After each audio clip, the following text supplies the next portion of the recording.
હા, હવે તમારા દીકરાને કેમ સિટી સ્કેન કરવા માટે તમે વાત કરતા હતા એ મને જણાવો ને જરા. અંદર કોઈક મગજની બીમારી છે એના માટે, કોઈક મગજની નસોમાં કંઈ મગજની બીમારી હોય એના માટે. એટલે તમને ક્યારેક એવું થોડું આમ ડાઉટ રહે કે બીમારી કદાચ પકડાઈ ના હોય અને યોગ્ય સારવાર કદાચ ન થતી એટલે આ સારું નથી થતું, લાંબા ગાળાની સારવાર ચાલુ છે. હા એ બરાબર. સિટી સ્કેનમાં આપણે રિપોર્ટ કરાવીએ તો મગજની બીમારી પકડાય તમારી વાત 100% સાચી, પણ એના સિવાય માનસિક બીમારી કે વ્યસનની બીમારી એ પકડાય એવું તમને લાગે છે? અથવા આપણે ગામડામાં એવું કહે કે ભૂવા બળવાવાળી બીમારી એ સિટી સ્કેનમાં આવે ખરી? ના આવે. હા. તો સિટી સ્કેનમાં શું આવી શકે? માન લો કે તમે શું ધારો છો એમ? કંઈક મગજમાં કંઈક નસો બસોની બીમારી, કોઈ નસ સુકાતી હોય એના માટે કંઈક એ કંઈક પકડાય તો એમ ઓકે. મગજની નસ કામ ના કરતી હોય. ન સુકાય તો શું તકલીફ થાય એમ? જનરલી આપણે એવું ગામડામાં કહીએ કે લકવા થાય તો શું થાય, ન સુકાય તો શું થાય? એમાં આવા જ લક્ષણો દેખાય કે અલગ લક્ષણો દેખાય? અલગ લક્ષણો દેખાય ને આપણે અલગ કે ચાલી ન શકાય, બોલી ન શકાય, એવા લકવાના લક્ષણો આવે.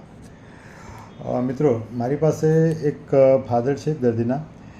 એ દર્દીના ફાધરનું એક ટેન્શન થોડું એવું રહે છે લાંબા સમયથી. અરાઉન્ડ આપણે અહીંયા હોસ્પિટલમાંથી એમની બાયપોલર મૂડ ડિસઓર્ડર અને સાયકોટિક સિમ્ટમની લાંબા સમયથી સારવાર ચાલુ છે. અરાઉન્ડ આજે આપણે અહીંયા એકાદ વર્ષ થઈ ગયું કે ઓછું વર્ષ થયા? વર્ષ ઉપર થઈ જવાય. હા, વર્ષ ઉપર થઈ ગયું.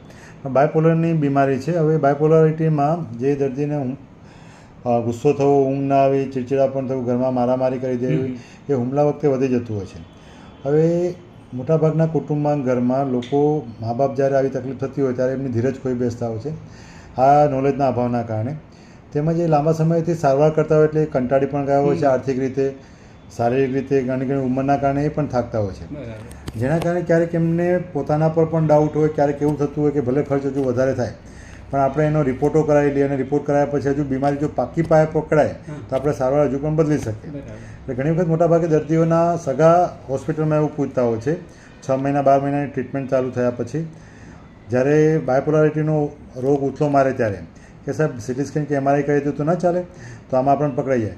પણ મિત્રો, જ્યારે ન્યુરોટિક બીમારી કે સાયકોટિક બીમારી હોય, જે બીમારીમાં મોટાભાગના કિસ્સામાં કે જે સિટી સ્કેન છે, જે બ્રેઇનની ઓર્ગેનિક કન્ડિશન સાથે જે તકલીફો છે એને પકડતા હોય છે, તો એ બધા રિપોર્ટો જે છે એ નોર્મલ આવતા હોય છે, ખાસ કરીને સિટી બ્રેઇન આપણે જે કહીએ. તો આ રિપોર્ટો નોર્મલ આવે એટલે એ બીમારી નથી એવું ન કહી શકાય, પણ એમાં ન્યુરોટિક અને સાયકોટિક બીમારી કહી શકાય. જેમ કે પરીક્ષાના કારણે હેડેક દુખવું, લડાઈ ઝઘડામાં માથું દુખવું, તો એ ઘણી વખત સિટી સ્કેનમાં ના આવે. આલ્કોહોલના કારણે તકલીફ થવી, ખેંચ આવી, એ પણ સિટી સ્કેનમાં ના આવે. માનસિક બીમારી હોય તો પણ સિટી સ્કેનમાં ના આવે. પરંતુ જો આ બધી બીમારીના કારણે સેકન્ડરી જો મગજને નુકસાન થાય તો શક્ય છે સિટી સ્કેનમાં આવે. તો આ બાબતમાં ધ્યાન રાખો.